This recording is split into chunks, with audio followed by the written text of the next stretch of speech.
ഇനി ഞാൻ നിങ്ങൾക്ക് എടുക്കാവുന്ന ഒന്നാമത്തെ ടോപ്പിക് എന്ന് പറയുന്നത് ഭൗതിക ശാസ്ത്രമാണ്, ഫിസിക്സ്. കേട്ടോ,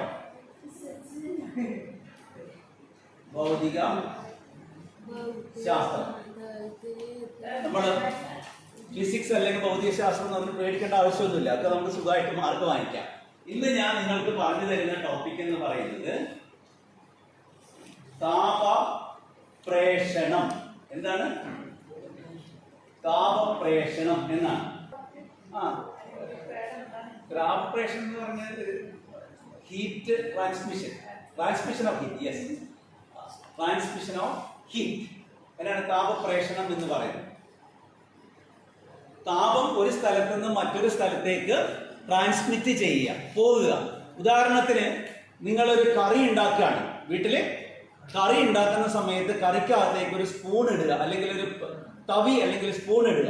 ആ സ്പൂൺ ഇടുമ്പോൾ എന്താണ് ചെയ്യുന്നത്? ആ കറിയുടെ ചൂട് സ്പൂണിന്റെ ഇങ്ങേയറ്റം വരെ എന്ത് വരും? ട്രാൻസ്മിറ്റ് ചെയ്ത് വരും. പാത്രത്തിലിട്ട ചൂട് എന്ത് ചെയ്യുന്നില്ല, നിങ്ങൾ കൈ പിടിക്കുമ്പോൾ സ്പൂണിന്റെ അറ്റത്ത് പിടിക്കുമ്പോൾ നിങ്ങൾക്ക് ചൂട് അനുഭവപ്പെടുന്നില്ലേ? അതിനാണ് താപപ്രേഷണം എന്ന് നമ്മൾ വാക്കുകൊണ്ട് ഉദ്ദേശിക്കുന്നതെന്നുള്ളതാണ്. താപം ഒരു സ്ഥലത്ത് നിന്ന് മറ്റൊരു സ്ഥലത്തേക്ക് താപം പോകുന്നതിനാണ് എന്ന് വിളിക്കുക താപപ്രേഷണം എന്ന് വിളിക്കുന്നതാണ്. ഈ താപപ്രേഷണം 3 രീതിയിലാണ് നടക്കുന്നത്. ഒന്ന് ചാലനം എന്ന് പറയുന്നത്. ഒന്നാമത്താണെന്ന് പറയുന്നത് ഖരവസ്തുക്കളിലൂടെ താപം പോകുന്നതിനെ നമ്മൾ എന്ത് വിളിക്കുന്നു? ചാലനം എന്ന് വിളിക്കുന്നത്. തന്മാത്രകളുടെ മാറ്റമില്ലാതെ, തന്മാത്രകൾക്ക് ആ ഒരു പദാർത്ഥത്തിലെ തന്മാത്രകൾക്ക് മോളിക്യൂൾസിന് യാതൊരു ചലനവും ഇല്ലാതെ മാറുന്നതാണെങ്കിൽ അതിനെ നമ്മൾ എന്ത് വിളിക്കുന്നു? ചാലനം എന്ന് വിളിക്കുന്നു. ഇതിൽ ചോദ്യം ചോദിക്കുന്ന ഇതാണ്: നിങ്ങൾ അടുപ്പത്ത് തിളയ്ക്കുന്ന ഒരു പാത്രത്തിലേക്ക് ഒരു സ്പൂൺ ഇട്ട് കഴിഞ്ഞാൽ സ്പൂണിന്റെ അറ്റത്ത് പിടിക്കുമ്പോൾ നിങ്ങൾക്ക് ചൂട് അനുഭവപ്പെടുന്നുണ്ടെങ്കിൽ അത് ഏത് താപപ്രേഷണ രീതിയാണെന്ന് ചോദിച്ചാൽ അതിന്റെ ഉത്തരം ഏത് എഴുതേണ്ടി വരും? ചാലനം എന്ന് നമ്മൾ എഴുതേണ്ടി വരും. അപ്പൊ ചാലനം എന്ന് പറഞ്ഞാൽ എന്താണ് ഉദ്ദേശിക്കുന്നത്? തന്മാത്രകളുടെ, തന്മാത്ര എന്ന് പറഞ്ഞാൽ മോളിക്യൂൾസ്, തന്മാത്രകളുടെ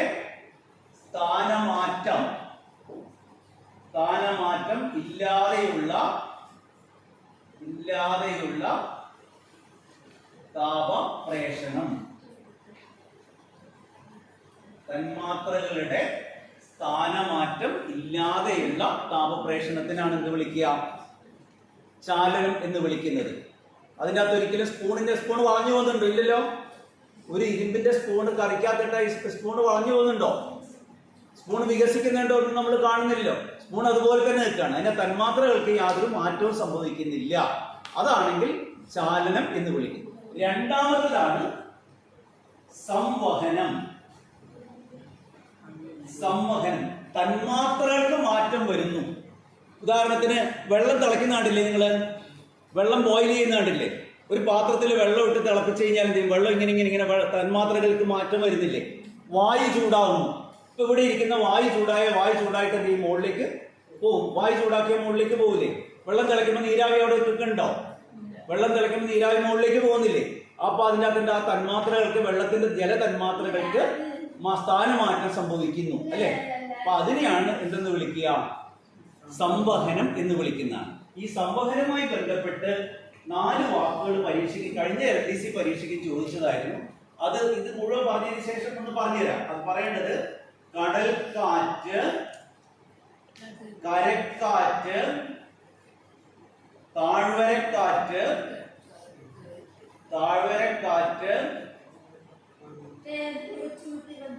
പർവ്വതക്കാറ്റ്. ഈ 4 ടേംസ് പിന്നീട് പറഞ്ഞു തരാം. ഇതുമായി അനുബന്ധ സംവഹനവുമായി ബന്ധപ്പെട്ട് പഠിക്കേണ്ട കാര്യങ്ങളാണ്. അപ്പൊ സംവഹനം എന്ന് പറഞ്ഞാല്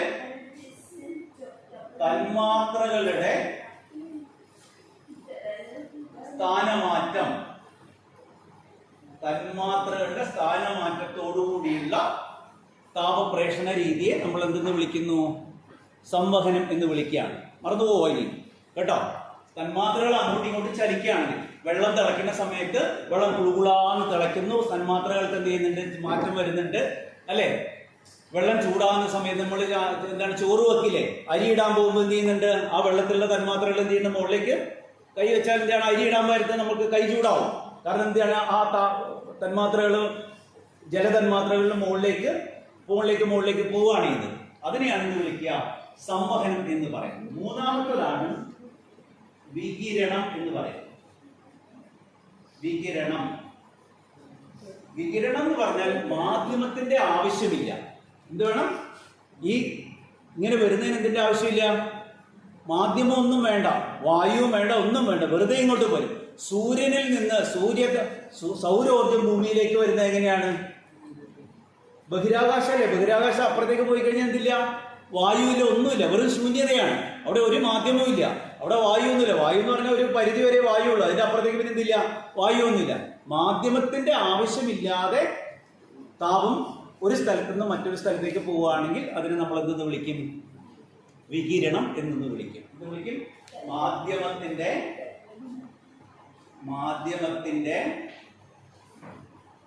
ആവശ്യമില്ലാത്ത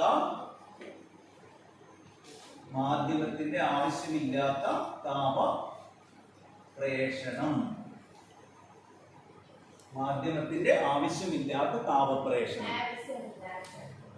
മാധ്യമത്തിന്റെ ആവശ്യമില്ലാത്ത താപപ്രേഷണം. ഇതെപ്പോഴും പരീക്ഷയ്ക്ക് ചോദിക്കുന്നതാണ്. എന്തുണ്ട്? ചോദ്യം എങ്ങനെയാണ് വരുന്നത്? സൗരോർജം ഭൂമിയിലേക്ക് എത്തുന്നത് താഴെ പറയുന്നതിൽ ഏവയാണെന്ന് ചോദിച്ചാൽ ഏതുത്തരം തിരഞ്ഞെടുക്കണം? സൗരോർജം ഭൂമിയിൽ എത്തുന്ന ഏതാണ്? വികിരണമാണ് നമ്മൾ എടുക്കണം. കാരണം സൗരോർജം അവിടുന്ന് അന്തരീക്ഷത്തിൽ അവിടെ എന്താണ്?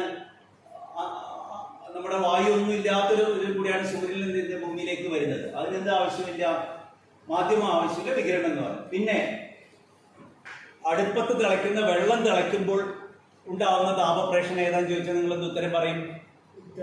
അടുപ്പത്ത് വെള്ളം തിളപ്പിക്കാൻ വെച്ചാൽ തിളയ്ക്കുന്ന വെള്ളത്തിനുണ്ടാകുന്ന താപപ്രേഷണം ഏതാന്ന് ചോദിച്ചു പറയും സംവഹനം എന്ന് നിങ്ങൾ ഉത്തരം പറയും. അതുപോലെ ഒരു ഇരുമ്പ് ദണ്ടിന്റെ ഒരറ്റം ചൂടാക്കിയാൽ മറ്റേ അറ്റത്ത് ചൂട് അനുഭവപ്പെടുന്ന എന്താന്ന് ചോദിച്ചാൽ നിങ്ങൾ എന്ത് ഉത്തരം പറയും? എന്ത് പറയണം? ചാലനം. അപ്പൊ പഠിച്ചില്ലേ? ഒരു മാർക്ക് ഉറപ്പ്. അടുത്ത LDCക്കോ LGSനോ പരീക്ഷയ്ക്ക് എന്താണ്? ഒരു ചോദ്യം, ഒരു മാർക്ക് ഉറപ്പായുള്ള ടോപ്പിക്കാണ് എന്ത്? താപപ്രേഷണം എന്ന് പറയുന്നത്. താപം പ്രേഷണം ചെയ്യുന്നതിന് 3 രീതികളുണ്ട്. ഒന്ന്, തന്മാത്രകൾക്കൊന്നും, ആ മാധ്യമത്തിലെ തന്മാത്രകൾക്കൊന്നും എന്ത് ചെയ്യുന്നില്ല, വസ്തുവിലെ തന്മാത്രകളിലെ യാതൊരു ചലനവും സംഭവിക്കില്ല. അതാണെങ്കിൽ ചാലനം എന്ന് പറയുന്നത്. പ്രത്യേകിച്ച് ഖരവസ്തുക്കളാണ്. ഇപ്പൊ സ്പൂണ് ചൂടാക്കുക, അല്ലെങ്കിൽ ഒരു ആക്സോ ബ്ലേഡ് എടുത്തില്ല, ഇരുമ്പ് കമ്പി എടുത്ത് ചൂടാക്കുക. അപ്പൊ അങ്ങനെയൊക്കെ ചെയ്യുമ്പോൾ എന്തില്ല, ആ കമ്പിക്ക് യാതൊരു മാറ്റവും നമ്മൾ കാണില്ല. പക്ഷെ താപം അപ്പുറത്ത് ഇപ്പുറത്ത് എത്തിയിട്ടുണ്ടാവും. അങ്ങനെയല്ലേ വരുന്നത്? സാധാരണ നിങ്ങൾ ഒരു ഇരുമ്പിന്റെ കമ്പി എടുക്കുന്നു, ആ കമ്പി എടുത്തിട്ട് എന്ത് ചെയ്യണം? മെഴുകുതിരിയോ അല്ലെങ്കിൽ അടുപ്പിൽ വെച്ച് ചൂടാക്കുന്നു. ആ ചൂടാക്കുമ്പോൾ അങ്ങേയറ്റത്തുള്ള താപം ഇങ്ങേയറ്റത്ത് നിങ്ങളുടെ കയ്യിൽ എന്ത് ചെയ്യുന്നു? അനുഭവപ്പെടുന്നു. അവിടെ എന്തെങ്കിലും ഇരുമ്പ് ദണ്ടിന് യാതൊരു മാറ്റവും, ഇരുമ്പ് കമ്പിക്ക് യാതൊരു മാറ്റവും സംഭവിച്ചിട്ടുണ്ടാവില്ല. പക്ഷെ ഇപ്പുറത്ത് വരുമ്പോൾ നിങ്ങൾ ചൂട് അനുഭവപ്പെടും. അതാണ് ചാലനം എന്ന് പറയുന്നത്. പിന്നെ തന്മാത്രകൾ വായുവിലും ദ്രാവകത്തിലും ആണെങ്കിൽ എന്തുണ്ടായിരിക്കും? സംവഹനമാണ്. വായു ആകുമ്പോൾ ചലനം പെട്ടെന്ന് ഇങ്ങനെ ചലിക്കും. അതുപോലെ ദ്രാവകങ്ങളാണെങ്കിൽ എന്ത് ചെയ്യും? പെട്ടെന്ന് ചലിക്കും. അതിനെ നമ്മൾ എന്ത് വിളിക്കുന്നു? സംവഹനം എന്ന് വിളിക്കുന്നു. പിന്നെ മാധ്യമമേ ആവശ്യമില്ല, ഒന്നും വേണ്ട, വെറുതെ ഇങ്ങോട്ട് വരും, താപം വരും. അതിനെന്ത് വിളിക്കുന്നു? വികിരണം എന്ന് വിളിക്കുന്നു. ഇത് പരീക്ഷയ്ക്ക് ഉറപ്പായിട്ടും ചോദിക്കുന്നതാണ് കേട്ടോ, ഉറപ്പായിട്ടും വരും. ചോദ്യം വരുന്ന രീതി ഏതാണ്? ചൂടുള്ള വെള്ളത്തിൽ ഒരു സ്പൂൺ ഇട്ടാൽ സ്പൂണിന്റെ ഇങ്ങേയറ്റത്ത് നിങ്ങൾക്ക് ചൂട് അനുഭവപ്പെടുന്നത് ഏത് താപപ്രേഷണമാണെന്ന് ചോദിച്ചാൽ നിങ്ങൾ ഉത്തരം പറയും ചാലനം എന്ന് പറയും, അല്ലെ? വായു ചൂടാകുമ്പോൾ എന്ത് ചെയ്ത് ഉണ്ടാകുന്ന താപപ്രേഷണം ഏതാണെന്ന് ചോദിച്ചാൽ എന്ത് പറയും? സംവഹനം എന്ന് പറയും. കാരണം അതിനകത്ത് ഈ തന്മാത്രകൾക്ക് ചലനം സംഭവിക്കുക. മൂന്നാമത്തേത് ഏതാണ്? മാധ്യമങ്ങളൊന്നും വേണ്ട, വെറുതെ ഇങ്ങോട്ട് എന്ത് ചെയ്യും? ഒന്നും ഇല്ലെങ്കിൽ അതിൻ്റെ അകത്തൂടെ താപം കടന്നു വരും. അതിനെന്ത് വിളിക്കും? വികിരണം എന്ന് വിളിക്കും. ഈ 3 പരീക്ഷയ്ക്ക് എപ്പോഴും ചെയ്യും. ഇതുമായി ബന്ധപ്പെട്ട് ഈ 4 വാക്കുകളും കൂടെ പഠിച്ചു. സംവഹനത്തിൽ വരുന്നതാണ് കടൽക്കാറ്റും, കരക്കാറ്റും, താഴ്വരക്കാറ്റും, പർവ്വതക്കാറ്റ്. ഈ കഴിഞ്ഞ LDC പരീക്ഷ, മലപ്പുറം ജില്ലയുടെ കഴിഞ്ഞതിന് മുമ്പത്തെ ശനിയാഴ്ച നടന്ന LDC പരീക്ഷയ്ക്ക് ചോദിച്ച ചോദ്യമാണ് പർവ്വതക്കാറ്റ്. ഇനി അടുത്ത പോയിന്റാണ് കടൽ കാറ്റ് എന്ന് പറയുന്നത്. എന്ത്? കടൽക്കാറ്റ് എങ്ങനെയാണ് ഉണ്ടാകുന്നത് എന്നാണ് ചോദ്യം. കടൽക്കാറ്റ് എന്ന് പറഞ്ഞു കഴിഞ്ഞാൽ പകൽ സമയത്ത് കര പെട്ടെന്ന് ചൂട് പിടിക്കും. എന്ത് സംഭവിക്കും? പകൽ സമയത്ത് കര പെട്ടെന്ന് ചൂട് പിടിക്കും. കര ചൂട് പിടിക്കുമ്പോൾ ഈ താപവും ഈ സംവഹനം മൂലം എന്ത് ചെയ്യുന്നു? വായു മുകളിലേക്ക് പൊങ്ങിപ്പോകും. സംവഹനം അങ്ങനെയല്ലേ? തന്മാത്രകൾക്ക് ചലനം സംഭവിക്കുകയല്ലേ? അപ്പൊ ഭൂമി ചൂട് പിടിക്കുമ്പോൾ ഇത് മുകളിലേക്ക് അങ്ങോട്ട് പൊങ്ങിപ്പോകും. അങ്ങനെ പൊങ്ങിപ്പോകുമ്പോൾ ഇവിടുത്തെ മർദ്ദം കുറയും. ഇവിടെ വായു ഇല്ലാതെ വരില്ലേ? ഇവിടെ മുഴുവൻ മുകളിലേക്ക് പൊങ്ങിപ്പോയാൽ ഇവിടെ വായു ഇല്ലാതെ വരും. അങ്ങനെ വരുന്ന സമയത്ത് കടലിലുള്ളതായിട്ടുള്ള വായു ഇങ്ങോട്ടേക്ക് വരും, കരയിലേക്ക് കടന്നു വരും. അതിനെയാണ് ഇത് വിളിക്കുക കടൽക്കാറ്റ് എന്ന് പറയുന്നത്. കടൽക്കാറ്റ് എന്ന് പറഞ്ഞാൽ കടലിൽ നിന്നും പകൽ സമയത്ത് കരയിലേക്ക് വീശുന്ന കാറ്റാണ് എന്ത്? കടൽക്കാറ്റ്. അങ്ങനെ തന്നെ ചോദ്യം വരും കേട്ടോ. കടൽക്കാറ്റ് വീശുന്ന പകലാണ്, രാത്രിയിലല്ല കേട്ടോ. അപ്പൊ സംഭവിക്കുന്ന കടൽക്കാറ്റ് സംഭവിക്കുന്നത് എങ്ങനെയാണ്? പകലാകുന്ന സമയത്ത് ഇതാണ് നമ്മളെ കടൽക്കരയാണ്. അപ്പൊ ആലപ്പനങ്ങാടി കടൽക്കര. ഇതോടെ എന്ത് ചെയ്യുന്നതാണ്? ഇവിടെ എന്ത് ചെയ്യുന്ന സംഭവനം സംഭവിക്കുമ്പോൾ ഇവിടെ ഇരിക്കുന്ന വായു മുഴുവൻ എന്ത് ചെയ്യുന്ന മുകളിലേക്ക് പോകും. അപ്പൊ ഇവിടെ വായു ഇല്ല, ചൂട് പിടിച്ച് മുകളിലേക്ക് സംവഹനം മൂലം മുകളിലേക്ക് പോകും. അപ്പൊ ഈ കടലിൽ കിടക്കുന്നതായ വായു എന്ത് ചെയ്യും? ഇങ്ങോട്ടേക്ക് കടന്നു വരും. ഇതിനെയാണ് ഇത് വിളിക്കുക കടൽ കാറ്റ് എന്ന് പറയുന്നത്. ഇവിടെ കടലാണ്, ഇത് കരയാണ്, കടലാണ്. അപ്പൊ കടലിൽ നിന്ന് കരയിലേക്ക് വീശുന്ന കാറ്റാണ് കടൽക്കാറ്റ്. അത് വേണമെങ്കിൽ എഴുതിയെടുക്കാം. ഞാൻ എങ്ങനെയുള്ള പാർട്ടിസിപ്പൻസ് എനിക്ക് അറിയില്ലായിരുന്നു, നോട്ട് കൊണ്ടുവന്നിട്ടില്ല. വേണമെങ്കിൽ ഇങ്ങനെ കടൽക്കാറ്റ് എന്ന് പറഞ്ഞു കഴിഞ്ഞാൽ പകൽ സമയത്ത് എഴുതിക്കോ. പകൽ സമയത്ത് കര ചൂട് പിടിക്കുമ്പോൾ,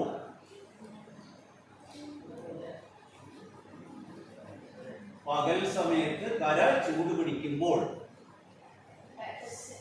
പകൽ സമയത്ത് കര ചൂട് പിടിക്കുമ്പോൾ സംവഹനം മൂലം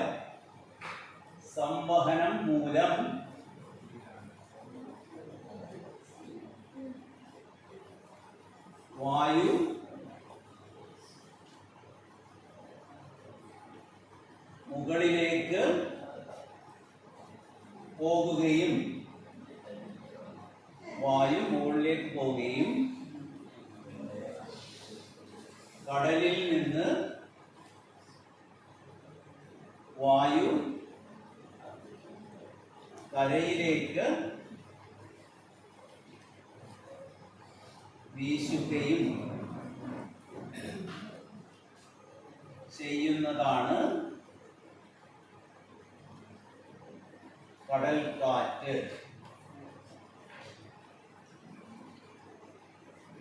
ഏതാണ്?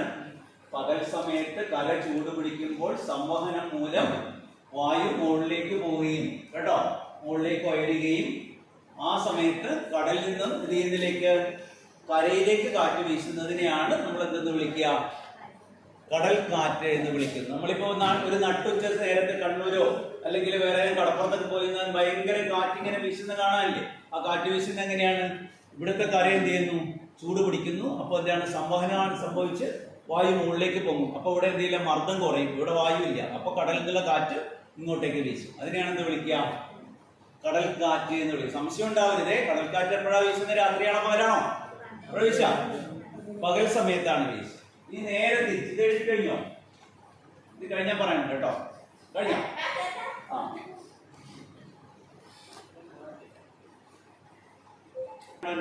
ഇതുപോലെ നോട്ടാക്കി തരാം. അത് നോക്കി എഴുതിയെടുത്താൽ മതി കേട്ടോ. ഇനി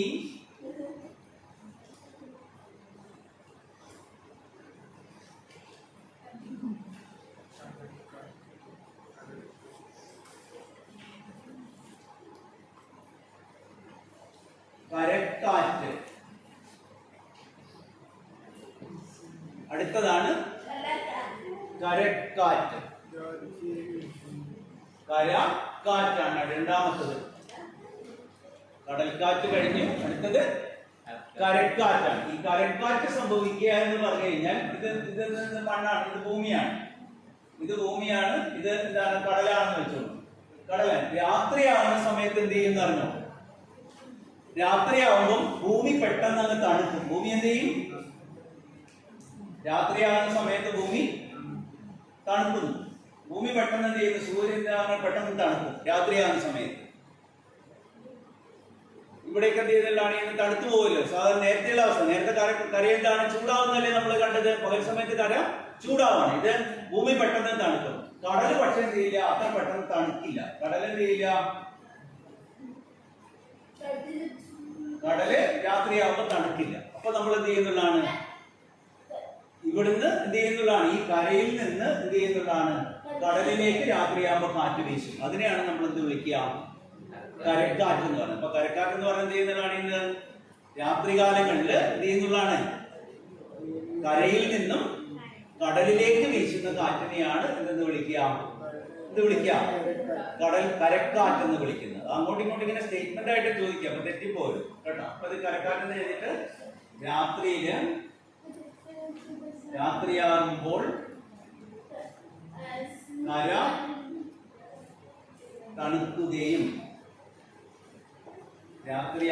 കര തണുക്കുകയും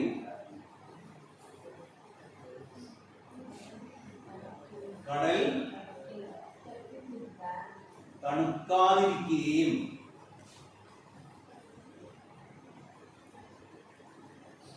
രാത്രിയാകുമ്പോൾ കര തണുക്കുകയും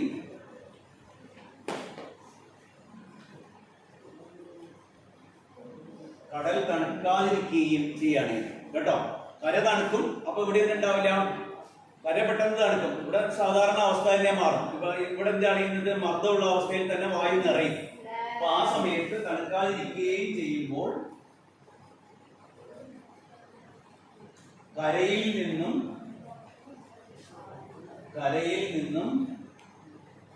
കടലിലേക്ക് വീശുന്ന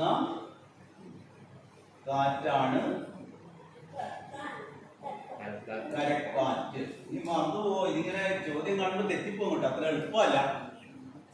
കരക്കാറ്റ്. അപ്പൊ കരക്കാറ്റ് രാത്രിയാകുമ്പോൾ കര തണുക്കുകയും കേട്ടോ, കര ചൂട് പിടിച്ചിരിക്കുന്ന കര എന്ത് ചെയ്യുന്നു? തണുക്കുന്നു. അപ്പൊ ഇവിടെ എന്താണ് ഇന്ന് വായു നിറയും. കടല് പക്ഷെ എന്താണ്? തണുക്കൂല. കടലില്ലാതെ ഇപ്പോഴും ചൂടായിട്ടിരിക്കും. കടലിലെ വായു മുകളിലേക്ക് ഇങ്ങനെ പോയിക്കൊണ്ടിരിക്കുകയായിരിക്കും.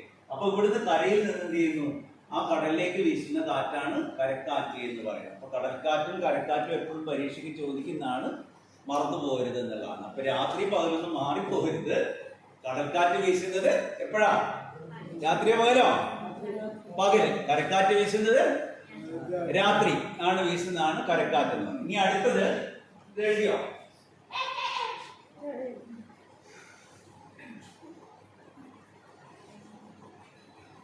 റെഡി? ഇനി താഴ്വരക്കാറ്റ്. എന്താണ് താഴ്വരക്കാറ്റ്? നമുക്കറിയാലോ, ഇങ്ങനെ ഒരു വലിയൊരു പർവ്വതം ഉണ്ടെങ്കിൽ, ഇങ്ങനെ വലിയൊരു പർവ്വതം ഉണ്ടെന്ന് വെച്ചോളൂ, ഇതിനെ നമ്മൾ എന്ത് വിളിക്കുന്നു?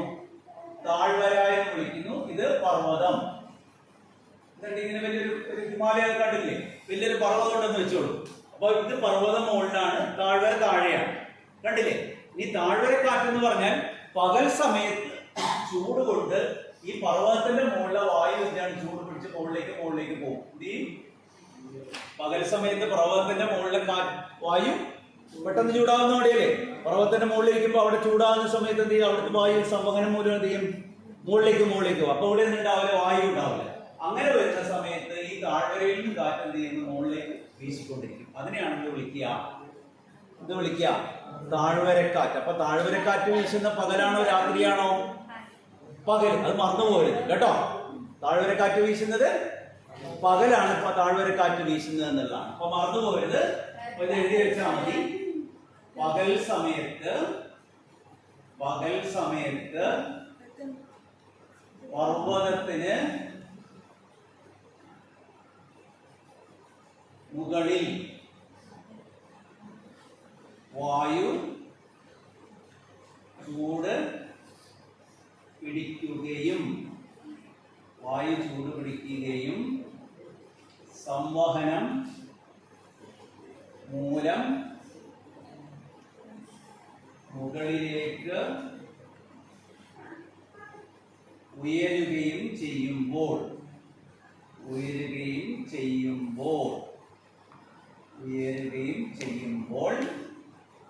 താഴ്വരയിൽ നിന്ന് പർവ്വതത്തിന്റെ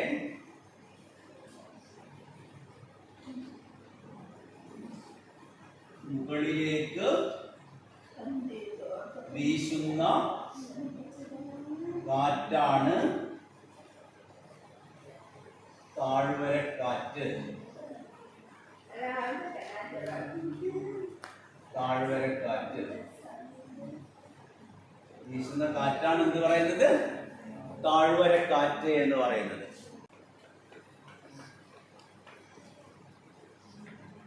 പർവ്വതക്കാറ്റ്. ഇതാണ് കഴിഞ്ഞ LDC പരീക്ഷയ്ക്ക് ചോദിച്ചത് കേട്ടോ. പർവ്വതക്കാറ്റ്.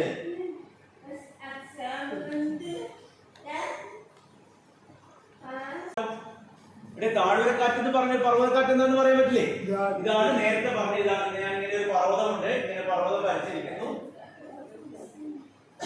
ഇവിടെ താഴ്വരയുണ്ട് കേട്ടോ. ഇനി രാത്രിയാവുമ്പോ എന്ത് സംഭവിക്കും? ഇവിടുത്തെ ചൂടൊക്കെ എന്ത് ചെയ്യും? പർവ്വതത്തിന്റെ മുകളിലെ ചൂടൊക്കെ എന്ത് ചെയ്യും? ചൂടൊക്കെ പോയി, സംവഹനമൊക്കെ പോയി, അവിടെ വായു നിറഞ്ഞു വരും രാത്രിയാവുന്ന സമയത്ത്. പകരല്ല, രാത്രിയാവുന്ന സമയത്ത് പർവ്വതത്തിന്റെ മുകളിലൊക്കെ ചൂടൊക്കെ കുറഞ്ഞു വരും. പക്ഷെ നേരെ തിരിച്ച് ഇത് അത്രയും പെട്ടെന്ന് താഴ്വരയിൽ എന്തുണ്ടാവില്ല, ചൂട് കുറയില്ല. അപ്പൊ ഈ പർവ്വതത്തിന്റെ മുകളിൽ നിന്ന് താഴേക്ക് വീശുന്ന, രാത്രികാലത്ത് വീശുന്ന കാറ്റിനെയാണ് എന്തെന്ന് വിളിക്കുക? പർവ്വതക്കാറ്റെന്ന് വിളിക്കുക. അപ്പൊ പർവ്വതക്കാറ്റ് എന്താ? രാത്രികാലങ്ങളിൽ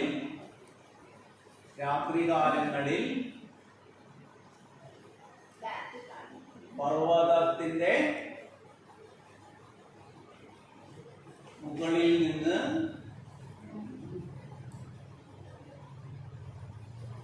താഴ്വരയിലേക്ക് വീശുന്ന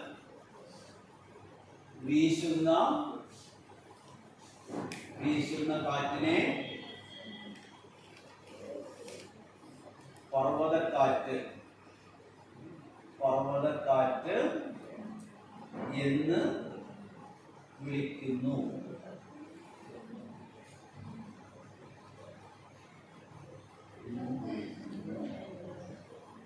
രാത്രികാലങ്ങളിൽ പർവ്വതത്തിന്റെ മുകളിൽ നിന്ന് താഴ്വരയിലേക്ക് വീശുന്ന കാറ്റിനെ എന്തെന്ന് വിളിക്കും? പർവ്വതക്കാറ്റെന്ന് വിളിക്കും. ഇത് നമ്മൾ കാണുമ്പോൾ എളുപ്പമാണ് ഞാൻ പറയുമ്പോൾ, പക്ഷെ പരീക്ഷയ്ക്ക് എഴുതുമ്പോഴത്തേക്കും സംശയം വരും. രാത്രിയാണോ പകലാണോ എന്നുള്ള ഭയങ്കര സംശയം വരും. അതിനു വേണ്ടിയാണ് നമ്മൾ നോട്ട് എഴുതി വെച്ചാൽ ആ നോട്ടിൽ എഴുതി വെച്ച് ഇടയ്ക്കിടയ്ക്ക് നോക്കണം. പാഠപുസ്തകത്തിനകത്തുള്ളതാണ് ഈ താപപ്രേഷണം എന്നുള്ള ചാപ്റ്ററിന്റെ അകത്ത് നമുക്ക് ഫിസിക്സിന്റെ 8ാം ക്ലാസ്സിലെ ടെക്സ്റ്റ് ബുക്കിലുണ്ട്. താപപ്രേഷണം എന്ന് പറയുന്ന ചാപ്റ്റർ ഉണ്ട്. അതെടുത്ത് പഠിക്കുമ്പോൾ നമുക്ക് അതിൻ്റെ അകത്ത് കൃത്യമായിട്ടുണ്ട്. നമുക്ക് എന്ത് ചെയ്യണം? പഠിച്ച് തീർച്ചയായിട്ടും വെക്കാൻ വേണ്ടി പറ്റുന്നതാണ്. എന്താ ടെക്സ്റ്റ് ബുക്ക് ഇവിടെ കിട്ടില്ല, പക്ഷെ ടെക്സ്റ്റ് ബുക്കിന്റെ നോട്ട് ഞാൻ നിങ്ങൾക്ക് ഗ്രൂപ്പിൽ ഇട്ട് തരാം. അത് വെച്ചിട്ട് നോട്ട് നമുക്ക് എത്ര വായിച്ചാലും മനസ്സിലാവില്ല. നോട്ട് വെക്കുമ്പോൾ നമുക്ക് എന്ത് ചെയ്യണം? നോക്കിയാൽ അറിയാൻ വേണ്ടി പറ്റും അത് എങ്ങനെയാണ് എന്ന് പറഞ്ഞിട്ട് നമുക്ക് മനസ്സിലാക്കാൻ വേണ്ടി പറ്റും. ഞാൻ കഴിഞ്ഞ ദിവസം ഒരു ചോദ്യം ചോദിച്ചിട്ടുണ്ടായിരുന്നു. കഴിഞ്ഞ പരീക്ഷയുടെ ക്വസ്റ്റ്യൻ പേപ്പറാണിത്.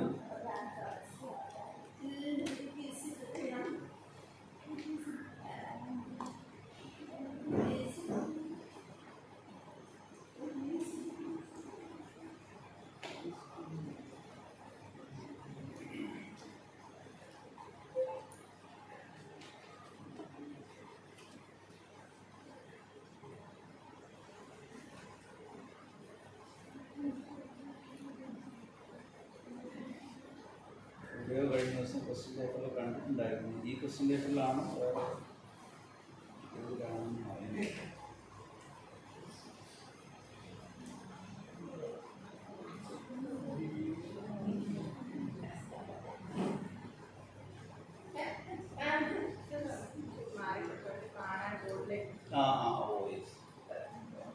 ഈ ക്വസ്റ്റ്യൻ പേപ്പറിലല്ല, വേറെ ഒരു കഴിഞ്ഞ മുമ്പിലത്തെ ക്വസ്റ്റ്യൻ പേപ്പറിലാണ്. ബ്രേക്ക് ഏരിയയാണ്. ഇതിന് മുമ്പുള്ള ക്വസ്റ്റ്യൻ പേപ്പറിലാണ് കേട്ടോ. ഈ പർവ്വതക്കാറ്റിനെ പറ്റി ചോദ്യം ചോദിച്ചിട്ടുണ്ടായിരുന്നു. രാത്രികാലങ്ങളിൽ വീശുന്ന കാറ്റ് എന്ന് പറഞ്ഞിട്ട് ഏതാണ്? പർവ്വതക്കാറ്റാണ്. താഴ്വരക്കാറ്റ്, കടൽക്കാറ്റ്, കരക്കാറ്റ് എന്നൊക്കെ പറഞ്ഞിട്ട് ഓപ്ഷൻ കൊടുത്തിട്ടുണ്ടായിരുന്നു. അപ്പം ഒന്നുകൂടെ ഒരു 5 മിനിറ്റ് പോകാനുള്ള ബ്രേക്ക് തരാം. അതിനുമ്പോൾ ഞാൻ ഇതുവരെ പറഞ്ഞോട്ട് ഒന്നുകൂടി ഒന്ന് പറഞ്ഞിട്ട് വൈൻഡപ്പ് ചെയ്തിട്ട് നിർത്താം. ഒന്ന്, ഇപ്പൊ നമ്മൾ പറഞ്ഞത് ഇതാണ്. എന്താണ്? ഫിസിക്സിനകത്തുള്ള ഒരു ചാപ്റ്ററാണ്, സ്ഥിരം പരീക്ഷയ്ക്ക് ചോദിക്കുന്നതാണ്. ഏതാണ് ചാപ്റ്ററിന്റെ പേര്? താപപ്രേഷണം എന്നാണ് അതിന്റെ മലയാളം വാക്ക്. ക്വസ്റ്റ്യൻ പേപ്പറിൽ എപ്പോഴും മലയാളം വാക്ക് മാത്രമേ കാണുള്ളൂ, ഡിഗ്രി ലെവലിൽ മാത്രമേ ഇംഗ്ലീഷ് കാണുള്ളൂ. അപ്പൊ താപപ്രേഷണം എന്നുള്ള ടേം തന്നെ വായിക്കുമ്പോൾ നമ്മൾ പഠിക്കണം. താപം ഒരു സ്ഥലത്ത് നിന്ന് മറ്റൊരു സ്ഥലത്തേക്ക് പോകുന്നതിനെയാണ് നമ്മൾ എന്ത് വിളിക്കുക? താപപ്രേഷണം എന്നൊരു വാക്കുകൊണ്ട് ഉദ്ദേശിക്കുന്നത്. ആ താപം പോകുന്ന സമയത്ത് ആ മാധ്യമത്തിന്റെ തന്മാത്രകൾക്ക് യാതൊരു മാറ്റവും സംഭവിക്കുന്നില്ല. അത് അതുപോലെ തന്നെ നിൽക്കുകയാണെങ്കിൽ നമ്മൾ അതിനെന്തെന്ന് വിളിക്കുന്നു? ചാലനം എന്ന് വിളിക്കുന്നു. പ്രത്യേകിച്ചും ഏറ്റവും നല്ല ഉദാഹരണം, കറി വെക്കുമ്പോൾ സ്പൂൺ ഇടുമ്പോൾ അതിൻ്റെ അകത്ത് സ്പൂണിന്റെ അറ്റത്ത് ചൂടാകുന്നത് എങ്ങനെയാണ്? ചാലനം മൂലമാണെന്ന് ഓർത്തിരിക്കുക. രണ്ടാമത്തേതാണെന്ന് പറയുന്നത്, താപം ഒരു സ്ഥലത്ത് നിന്ന് മറ്റൊരു സ്ഥലത്തേക്ക് പോകുമ്പോൾ തന്മാത്രകൾക്ക് ചലനം സംഭവിക്കുന്നുണ്ട്, തന്മാത്രകളുടെ സ്ഥാനമാറ്റം സംഭവിക്കുന്നുണ്ടെങ്കിൽ അതിനെ സംവഹനം എന്ന് വിളിക്കുന്നു.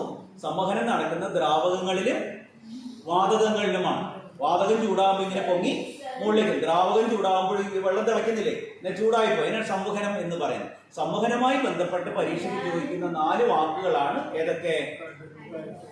കടൽക്കാറ്റ്, കരക്കാറ്റ്, പർവ്വതക്കാറ്റ്, താഴ്വരക്കാറ്റ് എന്ന് പറയുന്നത്. ഇതെല്ലാം സംവഹനവുമായി ബന്ധപ്പെട്ടാണ്. പകൽ സമയത്ത് കര ചൂട് പിടിക്കുമ്പോൾ സംവഹനം മൂലം എന്ത് ചെയ്യുന്ന വായു മുകളിലേക്ക് പൊങ്ങിപ്പോകുന്ന കടലിൽ നിന്ന് കരയിലേക്ക് വീശുന്ന കാറ്റാണ് എന്ത്? കടൽക്കാറ്റ് എന്ന് വിളിക്കുന്നത്. മറന്നുപോരുത് കേട്ടോ. പകൽ സമയത്ത് കര ചൂട് പിടിച്ച് വായു മുകളിലേക്ക് പൊങ്ങിപ്പോകുന്ന സമയത്ത് കടലിൽ നിന്നും കരയിലേക്ക് വീശുന്ന കാറ്റാണ് എന്ത്?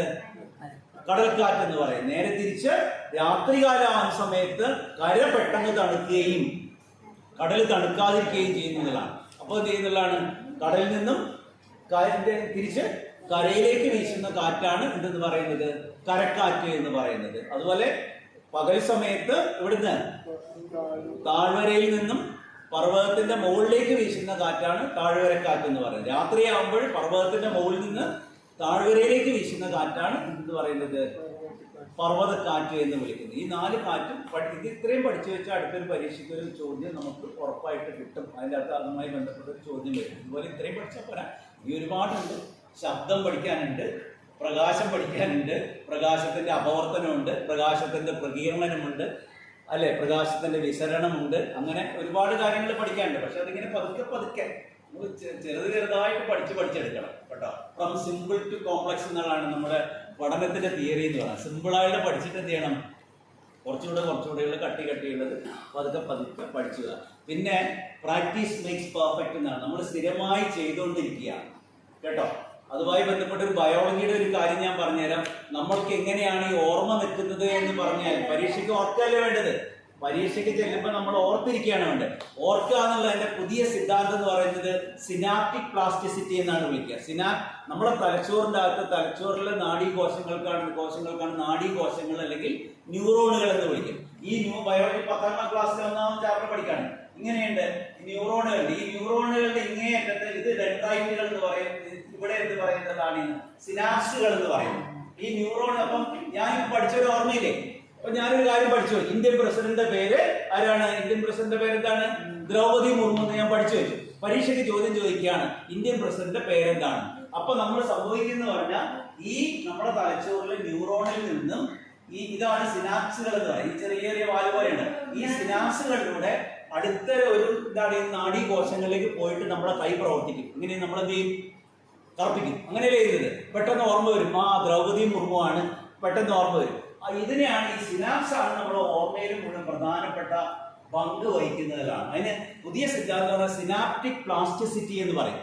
ഇപ്പൊ സിനാപ്സ് എന്ന് പറഞ്ഞാൽ ഞാനിവിടെ കണ്ടില്ലേ, ഇവിടെ ഇങ്ങനെ ഞാൻ സിനാപ്സ് വരച്ചു വെച്ചു. അപ്പൊ ഈ സിനാപ്സിന് എന്ന് പറയുന്നത്, ഈ സിനാപ്സിന് ഇത്രയാണ് നീളമുള്ളത്. എന്താണത്? ഈ സിനാപ്സ് കേട്ടോ, ഈ സിനാപ്സിന് ഇത്രയാണ് നീളമുള്ളത്. ഈ സിനാപ്സുകൾ നമ്മൾ ജനിച്ചൊരു 2 വയസ്സ് 3 വയസ്സാകുമ്പോഴേക്കും സിനാപ്സ് വേണ്ടുന്ന സിനാപ്സ് തലച്ചോറിൽ ഉണ്ടാക്കിക്കും. പിന്നെ അത് കഴിഞ്ഞിട്ട് അതിനെ മെയിൻറ്റെയിൻ ചെയ്യാനുള്ളതാണ്. നമ്മളിങ്ങനെ സ്ഥിരം പഠിച്ചുകൊണ്ടിരിക്കുമ്പോൾ ഈ സിനാപ്സിന്റെ ലെങ്ത് ഇങ്ങനെ കൂടി വരും. അല്ലെങ്കിൽ നമ്മൾ അത് ചെറുതായി പോകും. പഠിച്ചിട്ടില്ലെങ്കിൽ എന്ത് ചെയ്യും? ചെറുതായി പോകും. അതുകൊണ്ട് നിങ്ങൾ പറയുന്നു നിങ്ങൾക്ക് ഓർമ്മശക്തി ഇല്ല എന്ന് പറയുന്നതിന്റെ അർത്ഥം നിങ്ങൾ സ്ഥിരമായിട്ട് നിങ്ങളുടെ തലച്ചോറിനെ ഉപയോഗിക്കുന്നില്ല എന്നുള്ളതാണ്. പുതിയ സിദ്ധാന്തമാണ് സിനാപ്റ്റിക് പ്ലാസ്റ്റിസിറ്റി എന്നുള്ളതാണ് എൻ്റെ വാക്ക് ഉപയോഗിക്കുന്നത്. സിനാപ്സ് എന്ത് ചെയ്യുന്നതാണ്? നീളം കൂടുകയും നീളം കുറയുകയും ചെയ്യും. അപ്പൊ സിനാപ്സിന്റെ നമ്മളൊന്നും പഠിക്കുന്നേ ഇല്ല, ഒരു കാര്യം ചെയ്യുന്നില്ല, നമ്മളെ തലച്ചോറിന് ഉപയോഗിക്കുന്നില്ല എന്നുണ്ടെങ്കിൽ സിനാപ്സുകൾ ചെറുതായി പോകും, കുറിയതായി പോകും. നമ്മൾ സ്ഥിരമായിട്ട് ഇങ്ങനെ നോട്ട് ബുക്ക് എഴുതുന്നു, പഠിക്കുന്നു, ഇങ്ങനെ പോയിക്കൊണ്ടിരിക്കുകയാണെങ്കിൽ നമ്മുടെ ഓർമ്മ എന്ത് ചെയ്യും? സിനാപ്സുകൾ എപ്പോഴും ആക്റ്റീവായിട്ടിരിക്കും. നമുക്ക് എന്ത് ചെയ്യുന്നതാണ്? ഓർമ്മ കിട്ടുന്നതാണ്. പിന്നെ മറ്റൊന്ന്, ഇതിനെയാണ് ആക്സോൺ എന്ന് വിളിക്കുന്നത് കേട്ടോ. ഇതിന്റെ പ്രധാന ഭാഗത്ത്, നാഡീകോശത്തിന്റെ പ്രധാന ഭാഗത്ത് ആക്സോൺ പറയും. ഈ ആക്സോണിന് ചുറ്റും ഇങ്ങനെ ഒരു വലയുണ്ട്, മൈലിൻ ഷീത്ത് എന്നാണ് വിളിക്കുക. എന്താ വിളിക്കുക? മൈലിൻ ഇത് പഠിക്കേണ്ടതാണ്. ഇതൊക്കെ ഞാൻ വെറുതെ പറഞ്ഞെന്ന് മാത്രമേ ഉള്ളൂ. ഇത് ഇങ്ങനെ ചുറ്റും ഒരു മൈലൻ ഷീറ്റ് ഇങ്ങനെ ആവരണം ഉണ്ടാവും. ഇങ്ങനെ ഒരു കട്ടിക്ക് ഇങ്ങനെ സെല്ലോ ടാപ്പ് ഇട്ട് പൊട്ടിക്കില്ലേ? നമ്മൾ സാധാരണ ഏതെങ്കിലും പേന പൊട്ടിപ്പോയി, സീലിംഗ് ടാപ്പിട്ട് സെല്ലോ ടാപ്പിട്ട് ഞാൻ ഇങ്ങനെ ഒട്ടിച്ചു വെക്കില്ല, എന്നാൽ പൊട്ടിപ്പോയി കഴിഞ്ഞാൽ അതുപോലെ നമ്മുടെ നാഡീകോശങ്ങൾക്ക് ചുറ്റും ഇങ്ങനെ ഒരു ആവരണമുണ്ട്, മൈലൻ ഷീറ്റ് എന്ന് പറയും. ആ മൈലൻ ഷീറ്റ് നന്നായിട്ട് കട്ടിയായി വന്നാലേ നമ്മളിങ്ങനെ പഠിക്കുന്ന കാര്യം അവിടെ ഉറച്ചു നിൽക്കുള്ളൂ. അത് ചെയ്യണമെങ്കിൽ വീണ്ടും വീണ്ടും ആവർത്തിച്ചുകൊണ്ടിരിക്കുകയാണ്. ഇപ്പം ഞാൻ കടൽക്കാറ്റ്, കരക്കാറ്റ്, പർവ്വതക്കാറ്റ്, താഴ്വരക്കാറ്റ് വീണ്ടും വീണ്ടും പഠിച്ചുകൊണ്ടിരിക്കുമ്പോൾ കൂടുതൽ മൈലൻ ഷീറ്റ് ഇങ്ങനെ ഉണ്ടാവും. മൈലൻ ഷീറ്റ് ഇങ്ങനെ ഒരു ശരീരത്തിൽ ഉണ്ടാവുന്നതാണ്. നമ്മൾ നഖമൊക്കെ വളരുന്നില്ലേ, മുടി വളരുന്നില്ലേ? അപ്പോൾ ഞാൻ മുടി വെട്ടി കഴിഞ്ഞു, പറ്റ വെട്ടി, ഇപ്പം മുടി കുറച്ച് വീണ്ടും വളരും. അതുപോലെ മൈലൻ ഷീറ്റ് ഇങ്ങനെ കവറിങ്. ആ മൈലൻ ഷീറ്റിന്റെ കവറിങ് ഉണ്ടെങ്കിൽ മാത്രമേ ഓർമ്മ നിൽക്കുള്ളൂ. അതുകൊണ്ട് നമ്മൾ സ്ഥിരമായിട്ട് ഇങ്ങനെ പഠിച്ചുകൊണ്ടിരിക്കണം എന്നാണ് പറയുന്നത്. അപ്പോൾ വീട്ടിലിരുന്ന് വെറുതെ ഇരിക്കരുത്. നമ്മൾ എന്തെങ്കിലും ചെയ്യുമ്പോൾ നമ്മൾ സ്ഥിരമായിട്ട് ഇങ്ങനെ പഠിച്ചുകൊണ്ടിരിക്കും. പിന്നെ നിങ്ങൾക്ക് മറന്നു പോകുന്ന കാര്യങ്ങളൊക്കെ ഉണ്ടാണ്, ചുമരിൽ ഒട്ടിച്ചു വെക്കുക കേട്ടോ.